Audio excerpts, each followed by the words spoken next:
Back when music was truly music, the Jones Girls were at the center of it all. From backing legends like Aretha Franklin, Lou Rawls, Teddy Pendergrass and Diana Ross, to stepping into the spotlight in the 80s, these ladies were nothing short of phenomenal. Masters of harmonization, those who saw them perform live would agree that this trio of sisters from Detroit arguably had an edge over other great girl groups like the Emotions. If we were to highlight the most talented yet underrated vocal groups of all time, these sisters would top the list.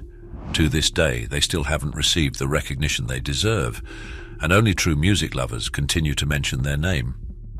In a world obsessed with equating talent to financial success and numbers, it's disheartening to see true artistry like theirs being overlooked.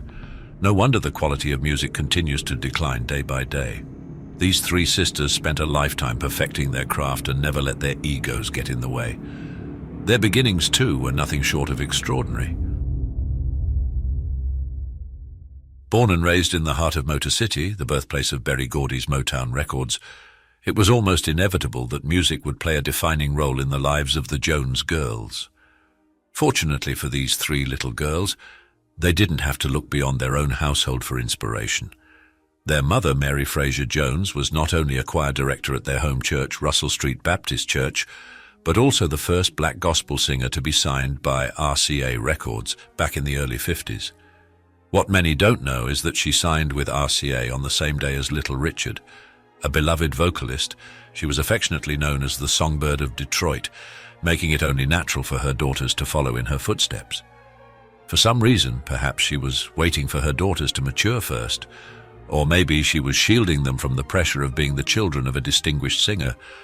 Mama Mary never forced her passion for music onto her kids. Instead, she focused on raising them right in the church. But as they say, kids will always be kids. They mimic what they see their parents do. When Shirley Jones, the eldest sister, was about 7, Mama Mary overheard her harmonizing. Later, when the middle sister Brenda showed the same talent, she knew she had something special on her hands and had to nurture it accordingly.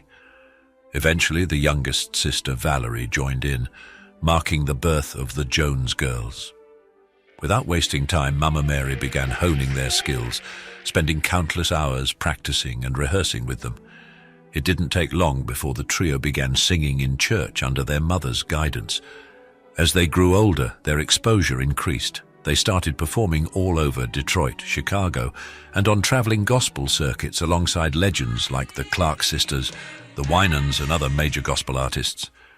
In the late 60s, along with their mother, the Jones Girls landed a contract with GM Records, where they provided background vocals for her album on tracks like Put a Little Love in Your Heart,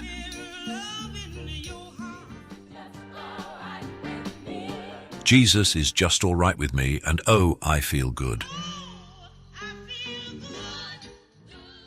Since this was an era dominated by soul music, the label requested permission from their mother to let them record the R&B single, Learn How to Love.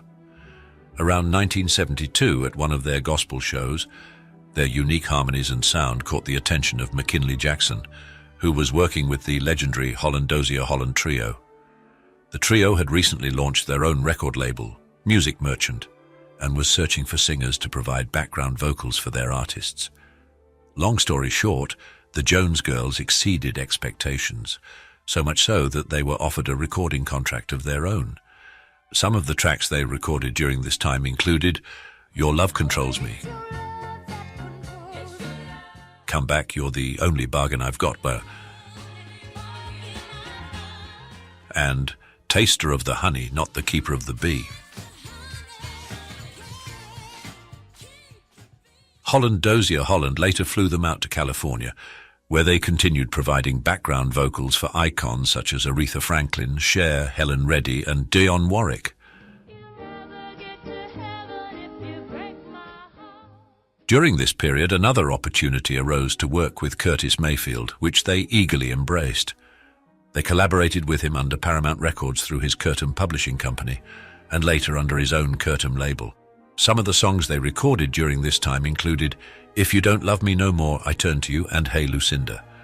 However, their stint with Mayfield was cut short in 1975, when McKinley Jackson informed them of an opportunity to work with Diana Ross, who was searching for singers for her upcoming European tour. Though many had auditioned, she had turned them all down. Since the Jones Girls were Detroit natives, McKinley believed they understood her style and had a real shot at impressing her. He wasn't wrong. After just hearing them melodiously sing a few of her songs, Diana Ross was convinced. They were exactly what she was looking for. This was a dream come true for the sisters, as Diana Ross had been their idol since childhood, and they had always aspired to be like the Supremes. For the next 3 years, they worked tirelessly under their mentor, touring the world with her. Diana Ross was deeply impressed by their talent, but felt they were far too good to remain background vocalists. Wanting to set them on their own path, she encouraged them to find a song, promising that she would, quote-unquote, introduce them to the world. Not only did she offer them a platform to be noticed, but she also generously provided them with some of her finest personal stage costumes. Every time Diana Ross went backstage for a costume change, the Jones Girls used the opportunity to take center stage and showcase their talent. With this, the light at the end of the tunnel was becoming more visible. It was just a matter of time. Just a matter of time. While on a tour in Philly, Gamble and Huff of Philadelphia International Records happened to be looking for background singers after falling out with the Sweethearts. They approached the Jones sisters with a contract, and they quickly accepted the offer. At PIR, they began by providing background vocals for artists like Teddy Pendergrass before the moment they had been waiting for finally arrived. In 1979, they made a powerful debut with their eponymous album, which included the million-selling infectious dance single, "You Gonna Make Me Love Somebody Else." The song charted at number 5 on the Soul Singles chart and number 12 on the Disco chart.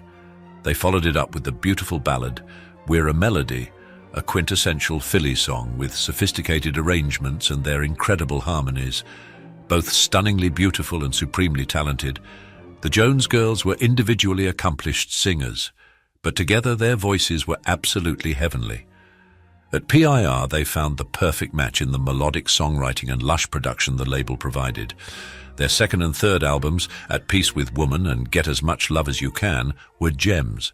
These featured a number of now classic tracks, including the club favorite Nights Over Egypt,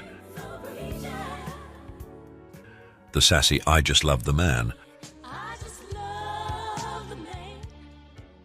and a timeless cover of the Stylistics' Children of the Night. Around 1983, their record sales began to decline and the label chose not to renew their contract. They quickly moved to RCA Records, where they released their fourth album, On Target. Unfortunately, the album flopped due to a new sound that didn't resonate with their fans. Another reason for its failure was that Gamble and Huff released the group's unreleased material under the album Keep It Comin', which confused the fans even further and ended up selling more than the RCA album. Unable to recapture the magic coupled with internal family matters, they decided to break up. Valerie chose to go to college, while Brenda moved to Atlanta to focus on family life. Shirley, on the other hand, was offered a solo contract and returned to PIR, releasing the hit single, Do You Get Enough Love?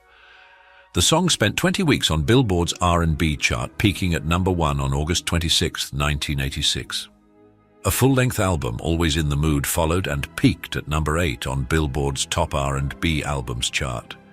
She continued to record sporadically over the next decade, and the group reunited for special concerts from time to time, issuing a 1992 reunion album, Coming Back, in Europe. Their struggles continued until December 2, 2001, when Valerie allegedly died from complications related to alcoholism. It's rumored she had been suffering from depression for some time before her death, at the age of 45. Fast forward to April 3, 2017, Brenda Jones tragically lost her life after being struck by several cars while crossing the road during a visit to her daughter in Wilmington, Delaware. Her solo career hadn't gone as planned, and it was reported that around 2013 she had become homeless. A close friend intervened by raising a campaign on Facebook, which led to her being moved from a shelter to a hotel and eventually into a new home. She was 62 years old. Shirley Jones, the only surviving member, now in her early 70s, continues to perform successfully, touring both in the United States and overseas. She carries on the legacy of the Jones Girls with two of her nieces and a nephew providing background vocals. While they may not have reached their full potential and are still underrated, despite their relatively brief time at the top, their exquisite harmonies and engaging stage presence, combined with the uniformly excellent songs they received, created a powerful musical legacy that endures to this day. Thank you for sharing your gift with us, sisters, and to Shirley, keep the fire burning, keep the legacy alive.